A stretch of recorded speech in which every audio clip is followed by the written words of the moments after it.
ಮಗನೇ, ಲೋ ಮಗನೇ. ಮಗನೇ, ಏನಪ್ಪ ಮಾಡ್ತಾ ಇದೀಯಾ? ಅಪ್ಪ, ಏನು ಮಾಡಲಿ, ಸುಮ್ಕೆನೇ ಹೋಯ್ತಾ ಇದ್ದೀನಿ. ಹೋಗಿ ಫ್ರೆಂಡ್ಸು ಜೊತೆ ಓಡಾಡ್ಕೊಂಡು ಆರಾಮಾಗಿ ಬರ್ತೀನಿ. ನನಗೂನು ಮನೆಗಿರಕ್ಕೆ ಬೇಜಾರು ಕಣಪ್ಪ, ಅದಕ್ಕೆ ಹೋಯ್ತಾ ಇದ್ದೀನಿ. ಈ ನನ್ನ ಮಗನ ಹತ್ರ ಹೆಂಗನ ಮಾಡಿ ಆಸ್ತಿ ಬರ್ಸ್ಕೋಬೇಕು ಅಂದರೆ ಆಯ್ತಿಲ್ವಲ್ಲ. ಈಗೆಲ್ಲ ದೊಡ್ಡ ಕುಡ್ಕ ಆಗೋಗ್ಬಿಟ್ಟವ್ನಿ. ಇವ ಇವಾಗ ಯಾಕೆ ನಾನು ಆಸ್ತಿ ಬರ್ಸ್ಕೋಬಾರ್ದು? ಆರಾಮಾಗಿ ಬರ್ಸ್ಕೋಬೋದು. ಒಂದೇ ಒಂದು ಮಾತು ಹೇಳ್ಬಿಟ್ಟು ನೀಟಾಗಿ ಆಸ್ತಿ ಬರ್ಸ್ಕೊಳ್ಳೋಣ. ಇದಕ್ಕಿನ್ನೂ ದೊಡ್ಡದಿನ್ನೇನೂ ಇಲ್ಲ. ಹ್ಞೂ, ಇರು. ಹೆಂಗೋ ನನ್ನ ಮಗ ಬಂದ್ಬಿಟ್ಟು, ನನ್ನ ದೊಡ್ಡ ಮಗ ರಾಹುಲ್, ಅವನು ಚೆನ್ನಾಗಿ ನೋಡ್ಕೋಬೇಕಲ್ವ. ಇವನಿಗೂ ಏನು ಮೋಸ ಮಾಡಬಾರ್ದು ಪಾಪ. ಇವನು ನನ್ನ ಮಗನೇ, ಒಳ್ಳೆಯವನೇ. ಆದರೆ ನಾನು ರಾಹುಲ್ಗೂ ಮೋಸ ಮಾಡಬಾರ್ದು. ನನ್ನ ಹೆಸ್ರನ್ನಾಗ 10 ರೂಪಾಯಿ ಆಸ್ತಿ ಇಲ್ಲ ಅಂತ ಗೊತ್ತಾಗ್ಬಿಟ್ರೆ ಆಮೇಲೆ ನಾನು ಹೆಂಡ್ತಿ ಬೇಜಾರು ಮಾಡ್ಕೊಬಿಡ್ತಾಳೆ. ಪಾಪ ಅಪರೂಪಕ್ಕೆ ಬಂದವಳು ನನ್ನನ್ನೇ ಹುಡಿಕೊಂಡು. ಈಗ ಇಲ್ಲ ಅಂದ್ಬಿಟ್ರೆ ಬೇಜಾರು ಮಾಡ್ಕೊಬಿಡ್ತಾಳೆ. ಹೀಗೆ ಏನು ಮಾಡ್ಬೇಕು ನಾನು ಅಂತ ಹೇಳಿದ್ರೆ, ಹಾಂ, ಇವನ ಹತ್ರ ಸ್ವಲ್ಪ ಆಸ್ತಿ ಬರ್ಸ್ಕೊಂಡ್ಲೇಬೇಕು. ಮಗನೇ, ಅಲ್ಲ ಕಣೋ, ನೀನು ಎಷ್ಟು ಅಂತ ಹೇಳ್ಬಿಟ್ಟು ಕೇಳಬೇಕು ನೋಡು. ಜಮೀನೆಲ್ಲನೂ ಹಂಗೇನೆ ಒಣಗೋಗ್ತೈತೆ ಕಣಪ್ಪ. ಹಂಗೆ ನೀರು ಬಿಟ್ಟಿಲ್ಲ, ತೆಂಗಿನಕಾಯಿ ಬಿಟ್ಟಿಲ್ಲ, ಏನೂ ಬಿಟ್ಟಿಲ್ಲ. ಏನು ಮಾಡೋದು ಅಂತಲೇ ನನಗಂತೂ ಗೊತ್ತಾಗ್ತಿಲ್ಲ ಕಣೋ ಮಗ. ನೋಡಪ್ಪ, ಒಂದೇ ಒಂದು ಮಾತು ಹೇಳ್ತೀನಿ, ಬೇಜಾರು ಮಾಡ್ಕೊಬೇಡ. ನೋಡು, ನಿನ್ನ ಕೈಲಿದೆಲ್ಲ ಮೇಂಟೈನ್ ಮಾಡೋಕ್ಕೆ, ಅದು ಇದು ಮಾಡೋಕ್ಕೆ ನಿಂಗೆ ಆಯ್ತಾ ಇಲ್ಲ. ಅದಕ್ಕೆ ನಾನು ಏನು ಹೇಳ್ತೀನಿ ಅಂತ ಹೇಳಿದ್ರೆ, ನನ್ನ ಹೆಸ್ರನ್ನಾಗ ಬರ್ದು ಕೊಟ್ಬಿಡು ಎಲ್ಲನೂ. ಸರಿನಾ? ಈ ತೆಂಗಿನ ತೋಟ ಅದು ಇದು ಎಲ್ಲನೂ. ಅವಳಲ್ಲ ನಿನ್ನ ತಂಗಿ ನಿಧಿ, ಅವಳಂತೂ ಎಂಥ ಸಂದಾಗ ನೋಡ್ಕೊತಾವಳು ಗೊತ್ತೇನು ಎಲ್ಲನೂ. ನೋಡು ಮಗ, ನೀನು ನೋಡ್ಕ. ಇಲ್ಲ ಅಂತ ಹೇಳಿದ್ರೆ ನನಗೆ ಕೊಡು, ನಾನು ಎಲ್ಲನೂ ಒಸಿ ನೋಡ್ಕೊತೀನಿ. ಅಪ್ಪ, ನೀನು ಏನು ಬೇಕಾದ್ರೂ ತಗೊಳಪ್ಪ, ಬೇಡ ಅಂತ ಅಂತೀನ ನಾನು. ನೀನು ಏನನ್ನ ತಗ, ಏನಾದರೂ ಮಾಡ್ಕ, ನನಗೇನು ಬೇಜಾರೇ ಇಲ್ಲ. ಎಷ್ಟು ಬೇಕೋ ಅಷ್ಟು ತಗೊಳಪ್ಪ ನೀನು. ನಿಂಗೆ ಏನು ಬೇಕಪ್ಪ ನಿಂಗೆ, ನಾನು ಸೈನಾಗಿ ಕೊಡ್ತೀನಿ ಅಪ್ಪ. ನಿಂಗೆ ಎಷ್ಟು ಬೇಕು ಹೇಳಪ್ಪ, ನಿಂಗೆ ಎಲ್ಲ ನಾನು ಕೊಟ್ಬಿಡ್ತೀನಿ ಅಪ್ಪ ನಿನಗೆ. ಅಯ್ಯೋ ಅಯ್ಯೋ, ನನ್ನ ಮುದ್ದಿನ ಮಗನೇ, ನೀನಪ್ಪ ನನ್ನ ಮುದ್ದಿನ ಮಗ ಅಂತ ಹೇಳಿದ್ರೆ ಅವಳೆ ದರಿದ್ರದೋಳು ನನ್ನ ಮಗಳು ಅಂತ ಹೇಳ್ಬಿಟ್ಟು ವೇಸ್ಟ್ ಮಾಡಿ. ಅಯ್ಯೋ ಮುದ್ದಿನ ಮಗನೇ, ನೀನು ಹೇಳ್ದಂಗೆ ಆಯಿತು. ಹಾಂ, ಸರಿನಾ? ಹಾಂ, ಇನ್ನೊಂದು ವಿಚಾರ, ಅದು ಬಿಡು, ಆಮೇಲೆ ನಿನ್ಗೆ ಹೇಳ್ತೀನಿ. ಸರಿ, ನಾನು ಪೇಪರ್ಲ್ಲ ರೆಡಿ ಮಾಡಿಸ್ಕೊಂಡ್ಬಿಟ್ಟು ಬರಲಾ ನಿನಗೆ? ಪಾ, ಒಂಚೂರು ದುಡ್ಡು ಬೇಕಿತ್ತು ನನಗೆ. ನನಗೆ ಬೇಜಾರಾಗ್ತೈತಿ, ನಾನು ಓಡಾಡ್ಕೊಬಿಟ್ಟು ಬರ್ತೀನಿ. ಒಂಚೂರು ದುಡ್ಡು ಬೇಕಿತ್ತಪ್ಪ. ದುಡ್ಡು ತಾನೇ, ನಾನು ಕೊಡ್ತೀನಿ. ತಗೋ ನನ್ನ ಮುದ್ದಿನ ಮಗನೇ, ತಗೋ. ಥ್ಯಾಂಕ್ಸ್ ಅಪ್ಪ, ಥ್ಯಾಂಕ್ ಯು ಸೋ ಮಚ್ ಅಪ್ಪ. ಸರಿ ಕಣಪ್ಪ, ನಾನು ಹೋಗ್ತೀನಿ. ಸರಿ, ನನ್ನ ಹೆಸ್ರಿಗೆ ಬರ್ಕೊಡೋದು ಮಾತ್ರ ಮಿಸ್ ಮಾಡಿಬಿಡ ಕಣೋ ನೀನು. ಇಲ್ಲ, ಮಿಸ್ ಮಾತ್ರ ಮಾಡಲ್ಲಪ್ಪ. ನೀನು ಯಾವಾಗ ಬರ್ಕೊಡು ಅಂದರೆ ಅವಾಗೇ ಬರ್ಕೊಡ್ತೀನಿ. ರೀ, ನಿಮ್ಗೇನ್ರಿ ಬಂದಿರೋ ದೊಡ್ಡ ರೋಗ? ಕುಡ್ದು ನಾಳಾಗಿ ಹೋಗ್ತಾನೆ. ನೀವು ನೋಡ್ರಿ ನಿಮ್ಮ ಬಾಯಿಗೆ ಮುಣ್ಣಾಕ ನಿಮ್ಗೇನು ಬಂದ ಈ ದೊಡ್ಡ ರೋಗ? ಅವನು ದುಡ್ಡು ಕೊಟ್ಟು ಹಾಳು ಮಾಡ್ತಾ ಇದ್ದೀರಲ್ಲ ಅವನ್ನ. ಸ್ವಲ್ಪ ನಿಮಗೆ ಪರಿಜ್ಞಾನ ಇಲ್ವಾ ನಿಮಗೆ? ಎಷ್ಟು ಹೇಳ್ಬೇಕು ಅಂದ್ರೂ ನಿಮಗೆ ಬುದ್ಧಿನೇ ಇಲ್ಲ ಬಿಡು. ನನಗಂತೂ ಸಾಕಾಗಿ ಹೋಗ್ಬಿಟ್ಟೈತೆ. ಏಯ್, ಅವ್ನು ನನ್ನ ಮಗ ಕಣೆ, ನನ್ನ ಮಗ. ನನಗೂ ಗೊತ್ತು ನಿನ್ಗೊಬ್ಳಿಗೇನೇನು ಪ್ರೀತಿ ಇರೋದು ಅವನ ಮೇಲೆ. ನನಗೇನು ನನ್ನ ಮಗನ ಮೇಲೆ ಪ್ರೀತಿ ಇಲ್ವೇನು? ನನ್ನ ಮಗನ ಮೇಲೆ ನನಗೂ ಜಾಸ್ತಿ ಪ್ರೀತಿ ಐತೆ. ನೋಡು, ಸುಮ್ಮನೆ ನಡಿ, ಹೋಗ್ತಾ ಇರ್ಬೇಕಷ್ಟೇ ನೀನು. ನನ್ನ ಮಗ ಎಂಜಾಯ್ ಮಾಡ್ಕೊಂಡಿರ್ಲಿ. ಹೀಗೆ ಎಂಜಾಯ್ ಮಾಡ್ದಂಗೆ ಇನ್ನೇ ನನ್ನ ಮುದ್ಕಾದ್ಮೇಲೆ ಎಂಜಾಯ್ ಮಾಡೋಕ್ಕಾಗ್ತೈತಾ? ನೀನು ನಿನ್ನ ಮಗಳು ಇಬ್ಬರಿಂದನೂ ನನಗೆ ನೆಮ್ಮದಿ ಇಲ್ಲ. ನನ್ನ ಮಗನಿಂದ ನನಗೆ ಭಾಳ ನೆಮ್ಮದಿ ಐತೆ, ಅಷ್ಟೇ ಸಾಕು. ಬೇರೆ ಇನ್ನೇನೂ ಬೇಕಿಲ್ಲ. ಸುಮ್ಮನೆ ಸೈಡಿಗೆ ಬಾ. ಮಗ, ನನ್ನ ಮಾತು ಕೇಳು. ನಿಮ್ಮ ಅಪ್ಪ ಮಾತು ಕೇಳಬೇಡ, ಹಾಳಾಗೋಗ್ತೀಯ. ಅವನೇನೇ ಹಾಳಾಗೋಗಿರೋ ಸಾಕು. ನೀನಂತೂ ಇನ್ನೂ ಜಾಸ್ತಿ ಹಾಳಾಗೋಗ್ಬೇಡ. ಸುಮ್ಮನೆ ಬಿಟ್ಬಿಡು, ಕೊಡು ದುಡ್ಡನ್ನ. ಏಯ್, ಬಿಡ ಸುಮ್ಮನೆ. ನೀನು ಇಸ್ಕೊಳಕ್ಕೆಲ್ಲ ಹೋಗ್ಬಿಡ ನೀನು. ಬಿಡು ಅಂತ ಹೇಳಿದ್ನ, ಬಿಡ್ತಾ ಇರ್ಬೇಕಷ್ಟೇ ನೀನು. ಬಿಡು, ಕೈ ತೆಗಿ. ಏನೋ ಬಂದಿರೋದು ಮಗ ನಿನಗೆ? ಕುಡ್ದು ಸಾಯ್ಬೇಡ್ವೋ.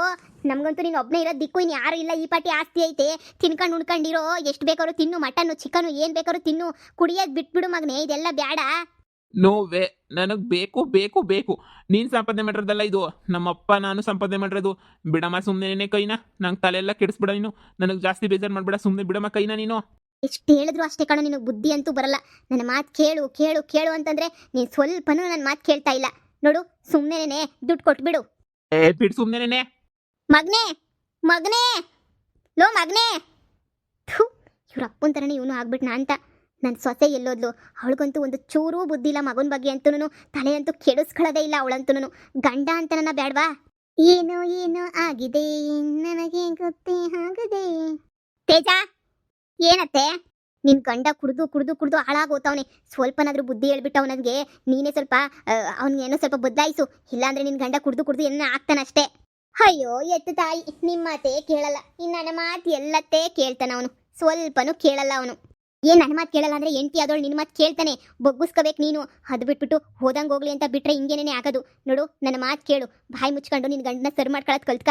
ಇಲ್ಲಾಂದ್ರೆ ನೀನು ನಾಳಿಕೆ ಜಾಸ್ತಿ ಕಷ್ಟಪಡ್ಬೇಕಾಗ್ತತೆ. ಪರವಾಗಿಲ್ಲ ಬಿಡಿ ಅತ್ತೆ, ನಾನು ನೋಡ್ಕೊತೀನಿ. ಇವಳು ಯಾಸಿನಿ ಅಡ್ನಾಡಿ ಸೊಸೆ ಸಿಕ್ಬಿಟ್ಲು ನನಗೆ. ಅಡ್ನಾಡಿನ ತಗೊಬಂದು ಲೋಫರನ್ ತಗೊಬಂದು. ಥೂ, ಏನು ಮಾಡಬೇಕು ಅಂತಲೇ ನನಗಂತೂ ಅರ್ಥ ಆಗ್ತಿಲ್ಲ. ಅಮ್ಮ ಏನಮ್ಮ ಇಷ್ಟು ಹಳೆ ಮನೆ ಕೊಟ್ಟವನಲ್ಲಮ್ಮ ಅಪ್ಪ, ಒಳ್ಳೆ ದೊಡ್ಡ ಬೆಪ್ಪ ಇದ್ದಂಗೆ. ಈ ಮನೆ ನನಗೆ ಇಷ್ಟ ಆಗ್ತಿಲ್ಲಮ್ಮ. ಮಗನೇ, ಹಳ್ಳಿ ಅಂತ ಅಂದಮೇಲೆ ಈ ಥರ ಎಲ್ಲ ಇದ್ದೇ ಇರುತ್ತೆ ಕಣೋ. ಏನು ಮಾಡೋಕ್ಕಾಗಲ್ಲ, ಹಳ್ಳಿ ಮನೆಗಳೆಲ್ಲ ಹಿಂಗೇನೇ ಇರೋದು. ಈಗ ನೋಡು, ನಿನ್ಗೆ ಏನು ಬೇಕು, ಫ್ಯಾಕ್ಟ್ರಿ ಕಟ್ಕೊಂಡು ಚೆನ್ನಾಗಿರೋದು ಬೇಕು. ನಿಂಗೆ ಯಾವುದೋ ಒಂದು ನೆಲೆ ಬೇಕಿತ್ತು, ಈಗ ನೆಲೆ ಸಿಕ್ತಲ್ಲ, ಬಿಡು ಸಾಕು. ಏನ್ ನೆಲೆನೋ ಏನೋ, ನನಗಂತೂ ಏನ್ ಸಿಗ್ತೈತೆ ಏನ್ ಸಿಗಲ್ಲ ಅಂತ ಗೊತ್ತಾಗ್ತಿಲ್ಲ. ಈ ಹಳ್ಳಿಯಲ್ಲಂತೂ ನನಗಂತೂ ಇರಕ್ ಆಗ್ತಿಲ್ಲ ಅಮ್ಮ. ಇರೋ ಮಗನೇ, ಪ್ರಾಪರ್ಟಿ ಎಲ್ಲ ಬಂದ್ಮೇಲೆ ಮಾರ್ಕೊಂಡು ಹೋಗ್ಬೋದಲ್ವಾ? ಯಾಕೆ ಚಿಂತೆ ಮಾಡ್ತೀಯಾ? ನಿಮ್ಮಪ್ಪ ನಿನಗೆ ಅಂತ ಕೊಟ್ಟೇ ಕೊಡ್ತಾರೆ. ಏನೋ ಊರಿಗೆ ಸಾವುಕಾರು ಅಂತ ಹೇಳಿದಕ್ಕೆ ನಾನು ಅಡ್ಜಸ್ಟ್ ಮಾಡ್ಕೊಂಡು ಹೋಗ್ತಾ ಇದ್ದೀನಿ. ಏನೋ ಮುಂದೆ ಸಿಗ್ಬೋದೇನೋ ಅಂತ ಹೇಳ್ಬಿಟ್ಟು. ಸರಿ ಸರಿ ಆಯ್ತು ಹೇಳು, ನೋಡೋಣ ಫ್ಯೂಚರಾಗೆ ನಮಗೂ ಸಿಗ್ತೈತೇನೋ. ಮಗನೇ, ಡ್ಯಾಡ್, ಹಳ್ಳಿ ಮನೆ ಪಾಪ, ನೀನು ಫಾರಿನಾಗೆಲ್ಲ ಇದು ಬಂದು ಅಡ್ಜಸ್ಟ್ ಆಯಿತು ಅಡ್ಜಸ್ಟ್ ಆಗಲಿಲ್ವೋ? ಅಲ್ಲ, ಇದೇ ಮನೆನೇ ಇದ್ದಿದ್ದು, ಇರೋದ್ರಲ್ಲಿ ಸುಮಾರಾಗಿ ಚೆನ್ನಾಗಿರೋದಂತ ಇದೇ ಮನೆನೇ. ಏನೂ ಮಾಡೋಕ್ಕಾಗಲ್ಲ ಅಲ್ವಾ, ಅಡ್ಜಸ್ಟ್ ಮಾಡ್ಕೋಬೇಕು. ನಿಮಗೆ ಬೇಕಾದ್ರೆ ನಾನು ಹೊಸ ಮನೆ ಕಟ್ಟಿಸ್ಕೊಡ್ತೀನಿ. ನೀವು ಇಲ್ಲೇ ಇರ್ತೀನಿ ಅಂತ ಏನಾದರೂ ಗೊತ್ತಾದರೆ ನಿಜವಾಗೂ ಅಡ್ಜಸ್ಟ್ ಮಾಡ್ಕೊಂಡು ನಾನೇ ಕಟ್ಕೊಡ್ತೀನಿ. ಇಲ್ಲ, ಸ್ವಲ್ಪ ದಿನ ಅಡ್ಜಸ್ಟ್ ಮಾಡ್ಕೊಳ್ಳಿ ಅಷ್ಟೇನೆ. ನೀನು ಫ್ಯಾಕ್ಟ್ರಿ ಕೆಲಸ ಎಲ್ಲ ಶುರು ಮಾಡ್ಕೊಳ್ಳಪ್ಪ. ನಂದು ಜಮೀನೆಲ್ಲ ತೋರಿಸ್ತೀನಿ, ನಿಂಗೆ ಎಲ್ಲಿ ಬೇಕೋ ಅಲ್ಲಿ ಕೇಳು, ಅಲ್ಲಿ ನಾನು ಎಲ್ಲ ವ್ಯವಸ್ಥೆ ಮಾಡ್ಕೊಡ್ತೀನಿ ನಿನಗೆ, ಸರಿನಾ? ಆಮೇಲೆ ನೀನು ಆರಾಮಾಗಿ ಕಟ್ಕೊಳಪ್ಪ, ನೀನು ಏನು ತೊಂದರೆ ಇಲ್ಲ. ಇದೇನು ನಿಜ ಹೇಳ್ತಾ ಇದ್ದೀರಾ ನೀವು? ನಿಜನೇ ಹೇಳ್ತಾ ಇದ್ದೀನಿ. ನೀನು ಅದ್ರ ಬಗ್ಗೆ ಎಲ್ಲ ಚಿಂತೆ ಮಾಡಬೇಡ. ದುಡ್ಡಿನ ಬಗ್ಗೆ ಎಲ್ಲ ನೋಡ್ಕೊಳ್ತೀನಿ. ನಿನಗೆ ಅಂತ ನಾನು ಏನೂ ಮಾಡೋಕ್ಕಾಗಲಿಲ್ಲ. ಚಿಕ್ಕ ವಯಸ್ಸಾಗಿಂದ ಅಪ್ಪನ ಪ್ರೀತಿನೂ ನಿನಗೆ ಸಿಕ್ಕಿಲ್ಲ. ನೀನು ಆರಾಮಾಗಿರು, ಸರಿನಾ? ನಾನು ನೋಡ್ಕೊಳ್ತೀನಿ ಎಲ್ಲನೂ. ಥ್ಯಾಂಕ್ ಯು ಅಪ್ಪ, ಥ್ಯಾಂಕ್ ಯು ಸೋ ಮಚ್. ಇಷ್ಟು ವರ್ಷದ ಪ್ರೀತಿ ಎಲ್ಲನೂ ಒಂದೇ ಸಲ ಕೊಟ್ಬಿಟ್ಟಿದ್ಯಾ ನನಗಂತೂ. ತುಂಬ ತುಂಬ ತುಂಬ ಥ್ಯಾಂಕ್ಸ್ ಅಪ್ಪ, ಥ್ಯಾಂಕ್ ಯು ಸೋ ಮಚ್ ಅಪ್ಪ. ಹಾಂ, ಅದು ಅಲ್ಲ, ನಾನು ನಾಳೆಯಿಂದನೇ ಸೈಟು ಗೀಟೆಲ್ಲನೂ ನೋಡ್ತೀನಿ, ಎಲ್ಲಿ ಫ್ಯಾಕ್ಟ್ರಿ ಬೆಸ್ಟ್ ಇದೆ, ನಿಮ್ಮ ಪ್ರಾಪರ್ಟಿ ಎಲ್ಲ ತೋರಿಸಿ ಆದಷ್ಟು ಬೇಗ ಶುರು ಮಾಡಿಬಿಡ್ತೀನಿ. ಈ ಹಳ್ಳಿಯಲ್ಲೇ ಆರಾಮಾಗಿ ನಾವು ಫ್ಯಾಕ್ಟ್ರಿ ಓನರ್ ಆಗಿ ಆರಾಮಾಗಿರೋಣ. ಇಲ್ಲ ಹೆಂಗಿದ್ರು ಕಡಿಮೆ ರೇಟ್ಗೆ ಕೆಲಸದವರೆಲ್ಲ ಸಿಗ್ತಾರಲ್ವಾ? ಹಾಂ, ಅದರಲ್ಲೇನು ತೊಂದರೆ ಇಲ್ಲ ಮಗನೇ, ಸಿಗ್ತಾರೆ. ನೀನು ಅದ್ರ ಬಗ್ಗೆ ಎಲ್ಲ ಯೋಚನೆ ಮಾಡೋಕ್ಕಂತೂ ಹೋಗಲೇಬೇಡ ನೀನು, ಸರಿನಾ? ಮತ್ತು ಮನೆಗೆಲ್ಲ ರೇಷನ್ ಅದು ಇದು ಬೇಕಲ್ವಾ? ನಮ್ಮ ಕೆಲಸದವ್ರಿಗೆ ಹೇಳಿದ್ದೀನಿ, ಎಲ್ಲ ತಂದುಬಿಟ್ಟು ನಿಮ್ಮ ಮನೆ ಹತ್ರನೇ ಹಾಕ್ತಾರೆ. ನೀನೇನು ಚಿಂತೆ ಮಾಡಬೇಡ, ಸರಿನಾ? ಸರಿ ರೀ, ಆಯಿತು. ನೀವು ಹೇಳಿದ್ಮೇಲೆ ನಾನು ಯಾಕೆ ಚಿಂತೆ ಮಾಡಬೇಕು? ನಾನೇನು ಚಿಂತೆ ಮಾಡಲ್ಲ ಬಿಡಿ. ಸರಿ, ನೀವು ಮಾತಾಡ್ತಾ ಇರ್ರಿ. ನಾನು ಸ್ವಲ್ಪ ಹೊರಗಡೆ ಓಡಾಡ್ಕೊಂಡ್ಬಿಟ್ಟು ಬರ್ತೀನಿ, ಸರಿನಾ? ಸರಿ ಕಣಪ್ಪ, ಆಯಿತು. ಡ್ಯಾಡ್, ಇಬ್ರು ಮಾತಾಡ್ತಾ ಇರ್ರಿ. ನಾನು ನನ್ನ ಫ್ರೆಂಡ್ ಹತ್ಗೆ ಒಂದು ಕಾಲ್ ಮಾಡಬೇಕಿತ್ತು. ನಾನು ಪರ್ಸ್ನಲ್ಲಾಗಿ ಮಾತಾಡ್ಬಿಟ್ಟು ಒಂದು ಸ್ವಲ್ಪ ಎಸ್ಟಿಮೇಟ್ ತೊಗೋಬೇಕಲ್ವಾ ಬಿಸ್ನೆಸ್ದೆಲ್ಲನೂ, ಅದ್ರ ಬಗ್ಗೆ ಮಾತಾಡ್ಕೊಂಡು ಬರ್ತೀನಿ. ಇನ್ನೇನು ದುಡ್ಡಿಗೆಲ್ಲ ಚಿಂತೆ ಇಲ್ಲ, ಫ್ಯಾಕ್ಟ್ರಿ ಕಟ್ಟೋಕ್ಕೆಲ್ಲ ಚಿಂತೆ ಇಲ್ಲ ಅಂತಂದಮೇಲೆ ನೋ ಪ್ರಾಬ್ಲಮ್ ಅಲ್ವಾ? ಸರಿ, ಆಯಿತು. ರೀ, ನನಗಂತೂ ಎಷ್ಟು ಸಮಾಧಾನ ಖುಷಿ ಆಗ್ತೈತೆ ಅಂದರೆ ಅಷ್ಟು ಸಮಾಧಾನ ಖುಷಿ ಆಗ್ತೈತೆ. ನೀವು ಸಿಕ್ಕಿದ್ದು ನನ್ನ ಭಾಗ್ಯನೇ ಸರಿ. ನೀವು ಇರಲಿಲ್ಲ ಅಂದರೆ ಮತ್ತೆ ನಾನು ಏನಾಗ್ಬಿಡ್ತಿದ್ನೋ ಏನೋ ರೀ. ಆದರೆ ನಿಮಗೆ ಇನ್ನೊಬ್ಬ ಮಗಳು ಎಲ್ಲ ಅವರಲ್ಲ, ಮತ್ತೆ ಅವ್ರನ್ನೆಲ್ಲ ಯಾವಾಗ ಪರಿಚಯ ಮಾಡಿಸ್ಕೊಡ್ತೀರಾ ರೀ ನಮಗೆ? ಅಯ್ಯೋ, ಹೇಳ್ಕೋಣ ಅಂತ ಫೇಮಸ್ ಅವ್ರೇನಲ್ಲ ಬಿಡು. ಅವಳು ನನ್ನ ಮಗಳು ಬಾಯಿ ಬಜಾರಿ, ನನ್ನ ಮಗ ಇನ್ನೊಬ್ಬ ಹುಟ್ಟು ಕುಡ್ಕ. ಅವನ ಬಗ್ಗೆ ಏನು ಕೇಳಿ ಏನು ಮಾಡಿ ಏನು ಪ್ರಯೋಜನ? ಅವನ ಬಗ್ಗೆ ಎಲ್ಲ ಬಿಟ್ಬಿಡು, ತಲೆ ಕೆಡಿಸ್ಕೋಬೇಡ ನೀನು. ಅಲ್ಲ, ನೀವು ನನಗೆಲ್ಲ ಆಸ್ತಿ ಕೊಟ್ಬಿಟ್ರೆ ನಮಗೆ ಅಂತ ಹೇಳ್ಬಿಟ್ಟು ಮತ್ತೆ ಅವರು ಉರ್ಕೊಳ್ತಾರೇನೋ ಅಂತ ಕೇಳಿದೆ ಅಷ್ಟೇ. ಅವ್ರೇನು ಉರ್ಕೊಳ್ಳಲ್ಲ, ಹಂಗೆ ಹಿಂಗೆ ಅಂತ ಹೇಳಿದ್ರೆ ಪರವಾಗಿಲ್ಲ ಅಲ್ಲ. ಆಮೇಲೆ ಅವರೇನು ಕೇಳಲ್ವಾ ಕ್ವಶನ್ಸು? ಅದ್ರ ಬಗ್ಗೆ ನಿನಗೆ ಯಾಕೆ ಚಿಂತೆ? ನಾನು ನೋಡ್ಕೊಳ್ತೀನಿ ಅಂತ ಹೇಳಿದ್ನಲ್ಲ ಮೊದಲು. ಏನೇನು ಬೇಕೋ ಎಲ್ಲನೂ ರೆಡಿ ಮಾಡ್ಕೊಳ್ಳಿ. ನನ್ನ ಮಗನಿಗೆ ಅಂತ ಇಲ್ಲಿ ತನಕ 10 ರೂಪಾಯಿ ಏನೂ ಕೊಟ್ಟಿಲ್ಲ. ಇವಾಗಂತೂ ಕೂಡ ಚಾನ್ಸ್ ಸಿಕ್ಕೈತೆ ನನಗೆ. ಕೊಟ್ಬಿಟ್ಟು ಹೆಂಗೋ ನಾನು ಆರಾಮಾಗಿ ನನಗೆ ಸಂತೋಷವಾಗಿ ಅವನ ಜೊತೆನೇ ಬಿಸ್ನೆಸ್ ಥರ ಮಾಡ್ಕೊಂಡಿರ್ತೀನಿ. ನನಗೂ ಈ ತೋಟ ಗೀಟ ಅದು ಇದು ನೋಡ್ಕೊಂಡು ನನಗೂ ಬೇಜಾರಾಗಿ ಹೋಗ್ಬಿಟ್ಟೈತೆ ಅವತ್ತಿಂದನೂ. ಇವಾಗಾದರೂ ಸ್ವಲ್ಪ ಈ ಥರ ಜೀವನನ ನೋಡೋಣ. ಅವತ್ತಿಂದನೂ ಕನಸು ನನಗಂತೂ. ಸರಿ, ಆಯಿತು, ಬನ್ನಿ ಕೂತ್ಕೊ ಬನ್ನಿ. ಕಾಫಿ ಅಂತೂ ಮಾಡೋಕ್ಕೆ ಏನೂ ಇಲ್ಲ. ನೀವೇ ರಾತ್ರಿ ಊಟ ಕಳಿಸಿದ್ರಲ್ಲ, ತುಂಬ ಚೆನ್ನಾಗಿತ್ತು, ತಿಂದೆ. ಕೂತ್ಕೊಳ್ಳಿ, ಮಾತಾಡೋಣ. ರೇಷನ್ ಥರ ಕೇಳಿದಿರಲ್ಲ, ರೇಷನ್ ಬಂದರೆ ನನ್ನ ಕೈಯಾರೆ ನಿಮ್ಗೆ ಬಿಸಿ ಬಿಸಿ ಬಿಸಿ ಅನ್ನ ಸಾಂಬಾರು ಮಾಡ್ಬಿಟ್ಟು ಬಡಿಸ್ತೀನಿ.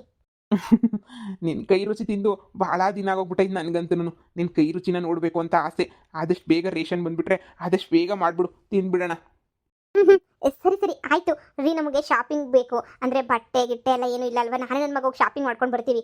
ನಮ್ಮ ಅಮೌಂಟ್ ಎಲ್ಲನೂ ಅದು ಎಲ್ಲ ಇಲ್ಲಿ ಸದ್ಯಕ್ಕಿಲ್ಲ. ಅದಕ್ಕೆ ನೀವೇ ಕೊಟ್ಟು ನಾವು ಶಾಪಿಂಗ್ ಮಾಡ್ಕೊಂಡು ಬರ್ತೀವಿ ರೀ. ಅದಕ್ಕೆಲ್ಲ ಯೋಚನೆ ಮಾಡಬೇಡ, ಆರಾಮಾಗಿ ಕೊಡ್ತೀನಿ. ನೀನು ನಿನ್ನ ಮಗ ಇಬ್ಬರು ಹೋಗ್ಬಿಟ್ಟು ಶಾಪಿಂಗ್ ಮಾಡ್ಕೊಂಡು ಬನ್ನಿ. ಸರಿ, ಆಯಿತು.